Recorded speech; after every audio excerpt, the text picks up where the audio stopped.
기본 생산, 광산, 군사, 항해. 이 게임은 조금만 적응을 하면은 그렇게 어렵지 않습니다. 자, 여기 포인터가 있죠. 클릭만 하면 됩니다. Shift를 누르면은 건설지역 표기가 온오프가 되는데요. 건물은 크게 3개로 나눠진다고 되어 있죠. 소형, 중간, 대형 건물. 지금 누른 곳은 중형 건물까지 지을 수가 있습니다. 소형 건물도 지을 수 있고요. 나무꾼 오두막을 지어보라고 하네요. 중요한 건 도로예요. 로마의 모든 제국은 도로로 이어져 있다고 해도 과언이 아닐 정도로 거대 로마 제국을 운영하기 위해서 길이 상당히 중요했습니다. 마찬가지 이 게임도 이렇게 본진과 건물 간의 중간 길을 구축을 해두어서 자원의 수송이나 인력의 이동이 이제 수월하게 되면서 건물 건설이 가능해집니다. 나무꾼 오두막을 열심히 짓고 있죠. 그 다음에 필요한 것은 제재소이다. 미디엄 사이즈의 제재소. 성 모양으로 되어 있는 아이콘은 대형 건물까지 지을 수 있어요. 여기 보면은 이제 산림관리소가 건설이 됐죠. 나무꾼 같은 경우에는 이렇게 나무를 베고요. 산림관리소에서는 나무를 심습니다. 그래서 나무 자원이 떨어지지 않도록 하죠. 건물을 짓거나 도시를 구축하는데 가장 많이 쓰이던 게 나무랑 석재죠. 주위에 흔하게 볼 수 있었던 재료였습니다. 네, 채석장을 또 만들죠. 그 다음에 도로 건설을 하면은 이렇게 도로가 연결이 되면서 본진에서 건설 자재도 이동시키고 건설업자도 이동을 해서 건설을 하게 됩니다. 이 중간에 이렇게 깃발을 꽂아 놓으면은 중간 거점으로 해가지고 물자를 릴레이 형식으로 주고받을 수가 있어요.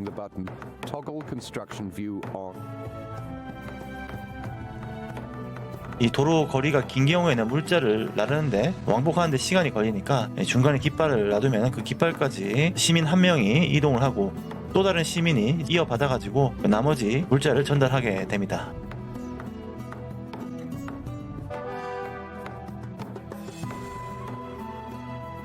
건설 작업이 완료되었으면 건설지역 켜기 끄기 버튼을 눌러라. 자, 이렇게 첫 번째 튜토리얼이 끝났고요. 두 번째 튜토리얼 광산. 광산을 운영하기 위해서는 안정된 식량 공급이 필요하다. 농장에서 수확한 곡물을 제분소에서 빻아 만든 밀가루와 우물에서 포온 물을 사용하여 빵을 굽는 제빵업자는 음식 공급자들 중 하나입니다. 광산에서 멀지 않은 곳에 있어야 하고요. 또 다른 음식 공급자 사냥꾼과 어부이며 물고기와 햄을 공급을 해줍니다. 광산에서 나온 자원을 통해서 문명사회를 번영을 시키는데 그러기 위해서 우선 식량이 필요하다는 거죠. 광산 아이콘을 클릭을 하면은 깃발을 세울 수 있고요. 깃발을 세운 이유는 이 광산을 세우기 전에 이 근처에 어떤 광물이 있는지 지질학자를 파견하기 위해서입니다. 석탄 광산을 또 지어보려고 하네요. 또 길을 연결하고 여기는 철광산. 스트레이트2에서는 광산 종류가 철, 화강암, 석탄, 금 이렇게 4가지가 있습니다. 자, 도로를 각 이렇게 연결을 시켜주면은 석탄 광산을 건설을 하죠.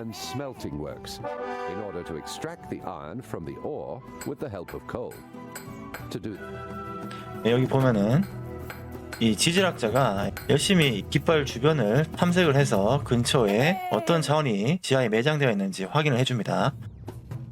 먼저 이 지하 자원의 매장 종류를 확인을 해야 그 다음에 그에 맞는 광산을 지어서 자원을 캘 수가 있게 됩니다. 대장간.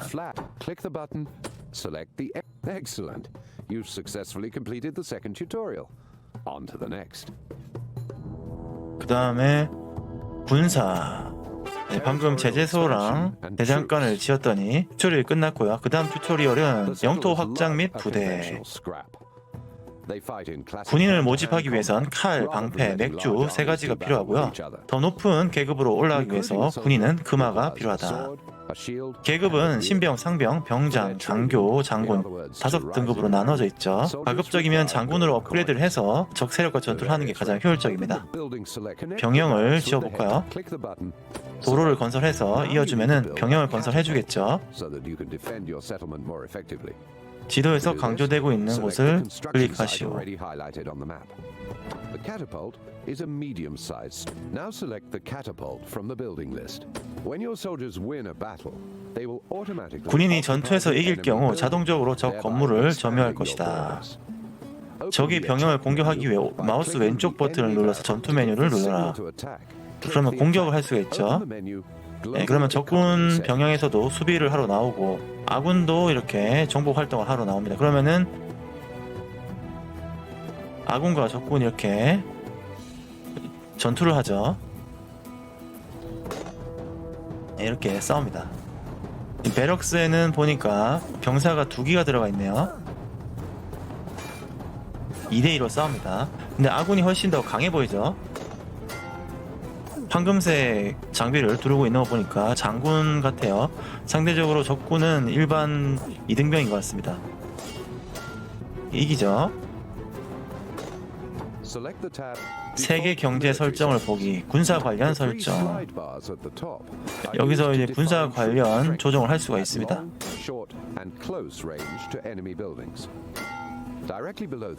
공격을 위해 이용할 수 있는 군인의 수를 지정하기 위해서는 우측 상단에 있는 작은 십자가를 눌러라. 기본적으로 어떻게 전투를 하는지 잘 봤고요. 자, 이 정도 하고 이제 실제 게임을 한번 진행해 봅시다. 캠페인. 네, 첫 번째 게임을 진행을 해보도록 합시다.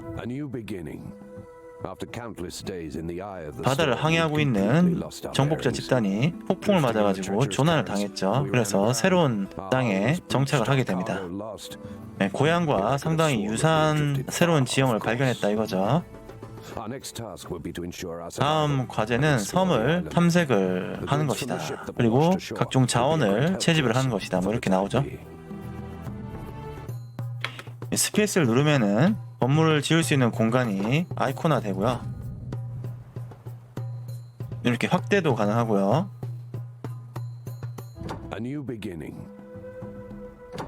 미션 오브젝트도 확인이 되고요. 그다음 게임 속도도 조정이 가능하네요. 게임 속도도 2배, 3배까지 가능합니다.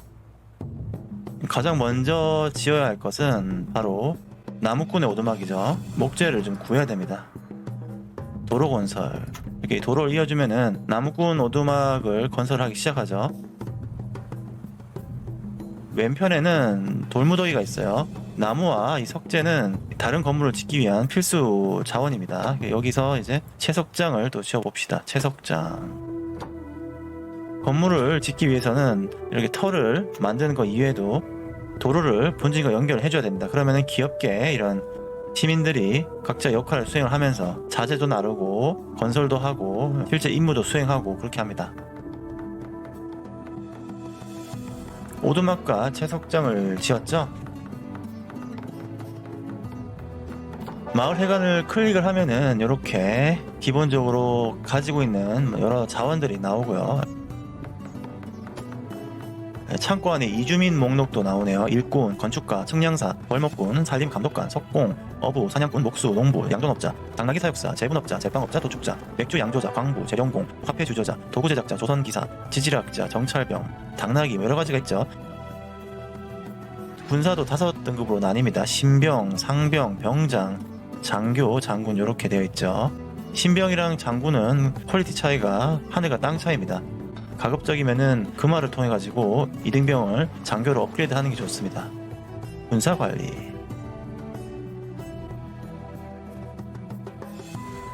예, 이렇게 이야기한 사이에 채석장이랑 나무꾼 오두막이 지어졌죠.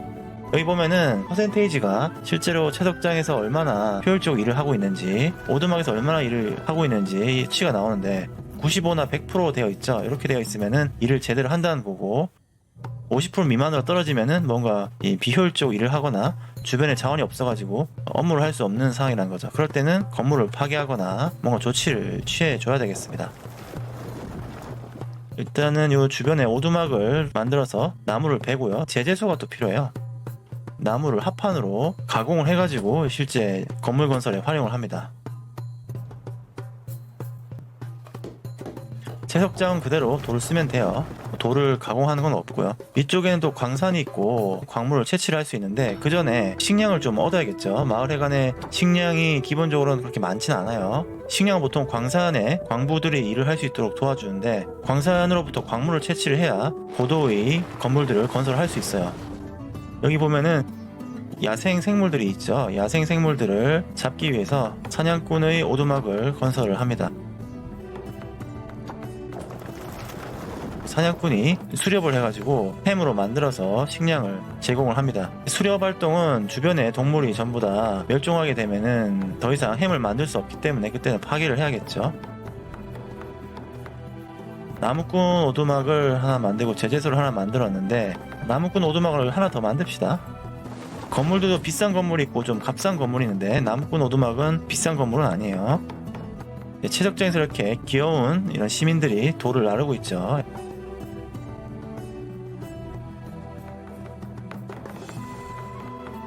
천천히 태클을 올려봅시다. 그 다음에 좀 중요한 부분은 영토를 확장을 해야 하거든요. 아래쪽에 베럭스를 지읍시다. 그러면은 군사가 들어가게 되면 이 주변은 세력이 더 넓어져 가지고 더 많은 건물과 자원 채취가 가능하겠습니다. 세계 경제 설정 병영. 네, 처음에는 이 디펜더라고 해서 어떤 병사를 방어로 집어넣을 것인가인데 처음엔 낮춰놨다가 적이 많이 쳐들어오면은 강한 병사가 먼저 방어 뭐 이렇게 바꾸고요. 그 다음 멀리 있은 보통 가까움은 적국과의 경계를 기준으로 해서 멀리 있는 병영, 보통 가까운 병영에 얼마나 병사를 투자할지를 수치를 조정할 수 있는 바입니다. 일반적으로는 국경과 가까울수록 병력을 많이 배치하는 이 세팅을 하는 게 좋습니다. 병영이 지어졌으니 이렇게 세력이 크게 확대가 됐죠. 또 아래쪽에 연못인가요? 여기는 어장이 있을 테니까 어부의 집을 지읍시다. 어항이라고 되어 있네요. 길을 연결해주면은 낚시꾼이 입주를 해서 낚시를 해서 물고기를 식량으로 생산을 하고요. 미니맵을 켜고 끌 수 있네요. 지난 시리즈에서는 미니맵이 별도로 실시간으로 헤드업 디스플레이가 나오지 않았는데 UI가 좀 개선이 되었네요.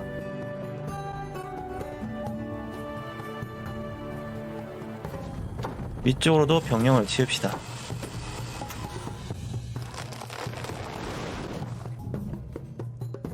궁극적으로는 금을 발견을 해야 됩니다. 이제부터는 조금 단순해요. 계속 병영을 만들어서 세력을 확장하는 겁니다. 또 위쪽에 매장지가 있는데요. 여기는 뭐가 매장되어 있는지 확인을 해야 되고 뭐 반짝반짝거리는 곳이 있는데 한번 주의 깊게 살펴봅시다. 깃발을 한 군데 더 꽂아가지고 여기도 재질학자를 파견. 지금 정신없이 사방으로 뻗어나가고 있죠. 별도의 지금 적이 없기 때문에 지금은 큰 어려움 없이 계속 사방으로 뻗어나가면서 자원을 탐닉을 하고 있는 겁니다. 또 지질학자를 보내고요.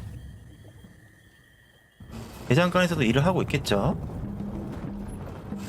대장간도 이렇게 무기를 만듭니다.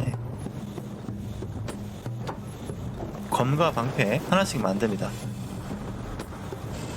검이랑 방패랑 하나씩 있어야 맥주랑 함께 병사를 만들 수 있는 상황이고요.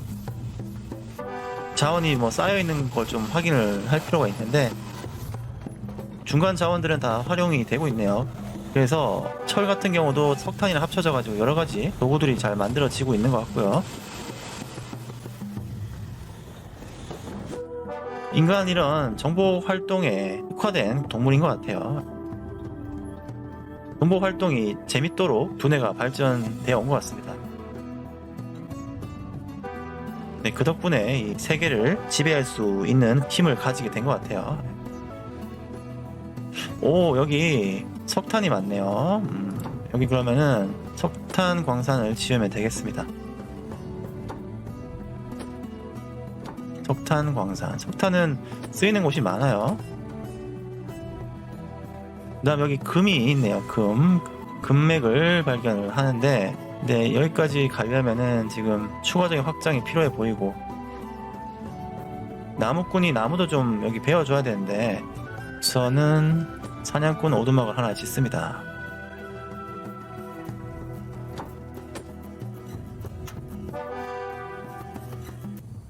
네, 여기 금이 발견이 됐습니다. 그러면은 여기다가 드디어 대망의 금강을 짓고요. 금강을 짓게 되면은 화폐 제조소도 지을 수가 있어요. 네, 그러면 여기서 석탄과 함께 황금을 가지고 금화를 만들고, 그 금화를 가지고 병사를 업그레이드 시킨단 말이죠. 여기서 중요한 것은 웬만한 병영에 동전 공급을 중단을 시키는 게 좋습니다. 그래야 진짜 필요한 적진 근처에 있는 병영에다가 동전을 몰아서 줄 수 있습니다. 이렇게 애매한 곳의 병영에 동전을 주었다가는 후방에 있는 군대들이 장군으로 승진을 하는 바람에 정말 전장에서 필요한 장군들의 수가 줄어들게 됩니다.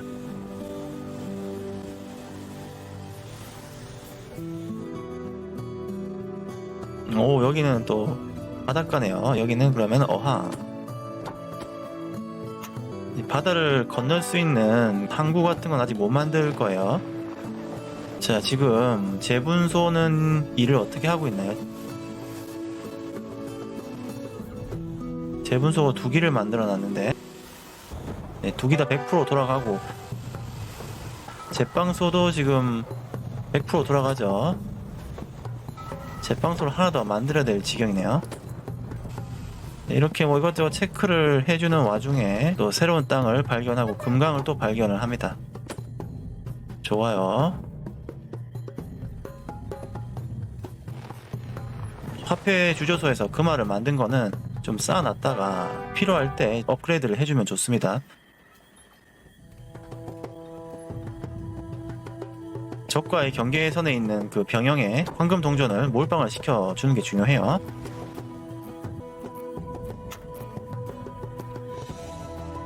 이 게임을 재밌게 하려면은 좀 난이도가 올라가서 적 세력과 경쟁을 해야 돼요. 예, 그때쯤 되면은 가장 이 게임의 백미인 적과의 전투를 하게 되면, 그러면 이때까지 이렇게 빌드업한 세력이 의미가 있어지고 재미가 생기게 되죠. 즉 전투가 좀 적극적으로 벌어져야 이 게임이 좀 재미가 생기는 겁니다. 오, 이상한 타운 포털을 발견했어요. 여기 포털이네요. 여기까지 가면 게임 끝나는 것 같은데요. 네, 지금은 좀 튜토리얼 수준이라 적과의 교전이 없어가지고 약간 좀 재미가 덜한 것 같기도 합니다. 확실히 적과의 교전이 있어야 돼요. 그래야 지금까지 키워온 그런 자원활동, 경제활동이 드디어 의미가 생기는 거죠. 네, 사실은 이게 모든 것은 병사와 금화를 만드는데 그 목적이 있었습니다. 만들어진 동전이 어디로 가는지 추적을 해볼 필요도 있겠네요. 어딘가에 분명히 병영으로 지금 복납이 되고 있을 겁니다. 동전 공급 중단을 하지 않았더니 동전을 좀 3개를 먹어가지고 신병에서 병장이 됐습니다.